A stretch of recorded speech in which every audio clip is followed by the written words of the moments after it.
دینی رہنمائی کے لیے ہمارے چینل کو سبسکرائب کر دیجئے اور گھنٹی کے نشان کو دبا دیجئے تاکہ آپ کو مزید قیمتی ویڈیوز ملتے رہیں۔ جزاک اللہ۔ بخاری کی حدیث ہے، مسلم شریف میں بھی آئی ہے۔ آپ سب نے ایک واقعہ سنا ہوگا، میں واقعے کی تفصیل میں نہیں جاؤں گا، میں صرف اس سے مسئلہ اخذ کرنا چاہوں گا۔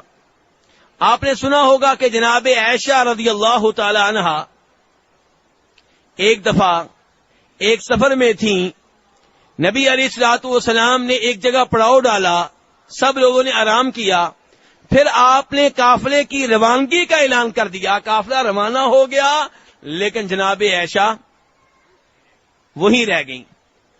کیوں وہیں رہ گئی تھیں؟ کیوں رہ گئی تھیں؟ جی، ہار تو گم ہو گیا تھا، لیکن کیا ہار اتنا قیمتی تھا کہ انہوں نے قافلہ ہار کی خاطر چھوڑ دیا؟ اگر ان کو پتا چل جاتا کہ قافلہ جانے والا ہے، روانہ ہو رہا ہے، تو کیا پھر بھی وہ ہار تلاش کرتی رہتی؟ نہیں، قضائے حاجت کے لیے گئیں، ہار گم ہوا، ہار تلاش کرتی رہی، لیکن یہ پتا نہیں چل سکا کہ قافلہ روانہ ہو رہا ہے۔ واپس آئیں تو قافلہ جو تھا روانہ ہو چکا تھا، اور جناب عائشہ رضی اللہ عنہا کو اس سفر میں کس شکل میں لے جایا جا رہا تھا؟ کار میں بٹھاتے تھے کہ کسی اور گاڑی میں؟ کس میں بٹھاتے تھے؟ اونٹنی پہ۔ کس انداز میں اونٹنی پہ بٹھاتے تھے؟ جی، ہودج میں، جسے آپ آسانی کے لیے کہہ لیں کہ جیسے کئی لوگوں نے دیکھی ہوگی بچپن میں ڈولی کی طرح کی چیز آپ سمجھ لیں، ڈولی کی طرح کی چیز جسے عربی میں ہودج کہتے ہیں، اس میں جناب عائشہ کو بٹھا کر صحابہ کرام اونٹنی کے اوپر لاد دیتے تھے، بٹھا دیتے تھے۔ اب ہودج کو اوپر رکھنے والے کون تھے؟ صحابہ کرام تھے نا۔ صحابہ کرام کی ولایت میں کسی کو شک ہو؟ جی، جناب عائشہ کی ولایت میں کسی کو شک ہو؟ قافلہ روانہ ہو گیا، پہلی بات تو یہ ہے کہ جناب عائشہ ولی ہیں، ولی کو ہار نہیں مل رہا۔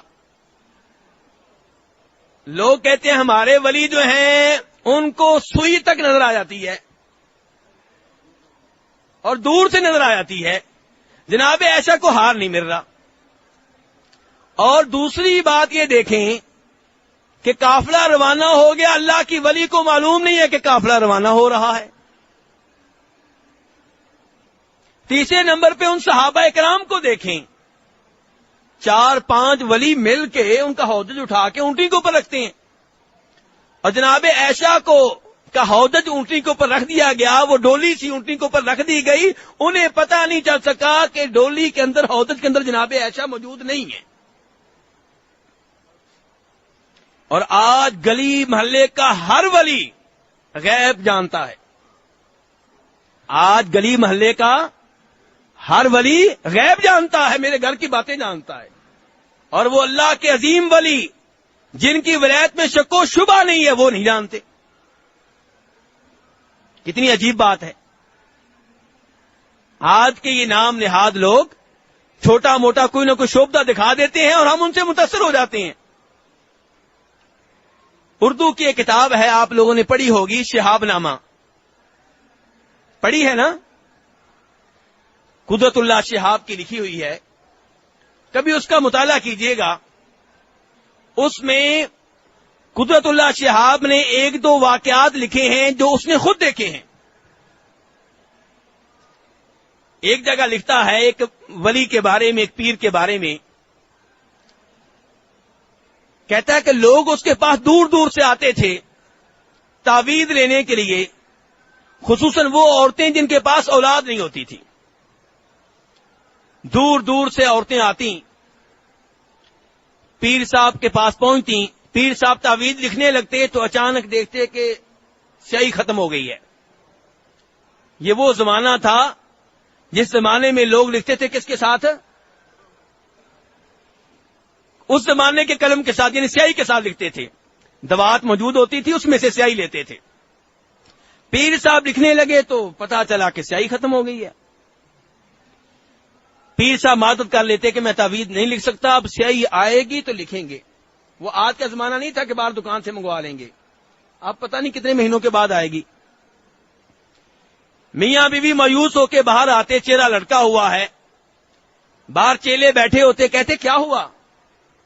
کہا پیر صاحب کے پاس سیاہی ختم ہو گئی ہے. چیلا کہتا کوئی مسئلہ نہیں ہے, بیگم کا زیور اتار کے میرے حوالے کر دو, پیر صاحب سیاہی کے بغیر بھی لکھ سکتی ہیں, میں سفارش کروں گا. سفارش ہوتی اور پیر صاحب پھر جیب سے قلم نکالتے جو بغیر سیاہی کے لکھتا. یہی قلم جو آج کل عام ہے, اس زمانے میں کسی کسی کے پاس ہوتا تھا, پیروں کے پاس. پیسہ تو ان کے پاس ہوتا ہے نا, ایسے شعبدوں کی ضرورت رہتی ہے, منگوا لیتے ہیں, جو نیا شعبدہ ہوتا ہے وہ حاصل کر لیتے ہیں. ایک اور پیر صاحب کے بارے میں اس نے لکھا ہے کہ ان کے بارے میں مشہور تھا کہ وہ رات کو ذکر کی مجلس قائم کرتے ہیں تو اچانک ان کے پیٹ سے نور نکلتا ہے. جیسے آج کل کئی لوگوں کو کرنٹ پڑتا ہے تو ایسے ہی نور نکلتا ہے. تو راز کیا تھا اصل میں؟ راز یہ ہے کہ اس زمانے میں نئی نئی آئی تھی یہ ٹارچ, عام لوگوں کے پاس نہیں تھی, پیر صاحب کے پاس تھی. ذکر کرتے کرتے اچانک بٹن دبا دیتے, لوگ کہتے لو جی نور نکل رہا ہے. تو میرے بھائی کہنے کا مطلب یہ ہے کہ جناب عائشہ رضی اللہ تعالی عنہا قافلے سے پیچھے رہ گئیں. اللہ کی ولیہ کو معلوم نہیں ہو سکا کہ قافلہ جو ہے روانہ ہو رہا ہے. اور صحابہ اکرام جو انہیں اونٹنی پہ بٹھاتے تھے وہ بھی جان نہ سکے کہ جناب عائشہ موجود نہیں ہے. اور نبی علیہ الصلوۃ والسلام اپنی بیگم کو چھوڑ کے کیسے چلے گئے؟ کیوں بھی بتائیے, کیسے چھوڑ کے چلے گئے؟ کیا آپ کو معلوم تھا کہ میری بیگم قافلے میں نہیں ہے؟ اگر معلوم ہوتا تو اللہ کی قسم کبھی بھی اپنی بیگم کو چھوڑ کے نہ جاتے. جتنا احترام اپنی بیگمات کو آپ نے دیا کوئی اور نہیں دے گا. آپ تو وہ عظیم نبی ہیں کہ ایک دفعہ آپ کی بیگم جناب صفیہ نے رضی اللہ تعالی عنہا اونٹنی پہ سوار ہونا تھا, آپ نے اپنا با برکت گھٹنا ان کے آگے کر دیا کہ یہاں پہ پاؤں رکھ کے سوار ہو جاؤ. نبی علیہ الصلوۃ والسلام گھر میں ہوتے تو اپنی بیویوں کی خدمت کرتے, ان کے کام کاج کرتے. یہ نبی اپنی بیگم کو چھوڑ کے جا رہے بھی کیوں؟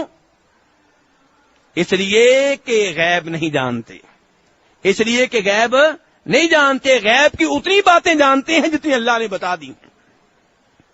غیب کی باتیں یقیناً نبیوں کو اللہ نے بتائی ہیں, ہمارا ایمان ہے. پورا قرآن غیب ہے, جنت جہنم کی باتیں غیب ہیں, لیکن نبیوں کا کل علم اللہ کے علم کے مقابلے میں 1-2 قطروں سے زیادہ حیثیت نہیں رکھتا.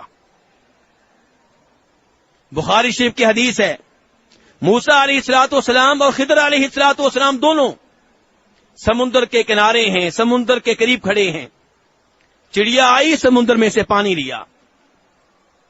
چڑیا نے پانی لیا تو جناب خضر علیہ السلام کہنے لگے, اور صحیح بات یہ ہے کہ وہ بھی نبی ہیں, نبی سے کہہ رہے ہیں کہ موسیٰ تمہارے سامنے چڑیا آئی, پانی لیا, اس کے پانی لینے سے کیا سمندر کے پانی کو کوئی فرق پڑا ہے, اس میں کوئی کمی آئی ہے؟ کہنے لگے نہیں. کہا یہی مثال ہے میرے اور تمہارے علم کی اللہ کے علم کے سامنے. جو علم اللہ نے تمہیں دیا, مجھے دیا, وہ 1-2 قطروں سے زیادہ حیثیت نہیں رکھتا اللہ کے علم کے مقابلے میں. تو میرے بھائی اللہ نے اپنے نبیوں کو غیبی باتیں بتائی ہیں, کتنی؟ بے شمار نہیں. انہیں شمار کیا جا سکتا ہے, 10, 100, 1000, لاکھ, کروڑ, ارب, کہاں تک آپ جائیں گے؟ اور اللہ کا علم شمار کر سکتے ہیں؟ اس کا کوئی شمار نہیں ہے, اس کی کوئی تعداد نہیں ہے. کوئی ایسا کلمہ ہے ہی نہیں, کوئی ایسا لفظ ہے ہی نہیں جس کے ساتھ اللہ کے علم کی مقدار کو بیان کیا جائے.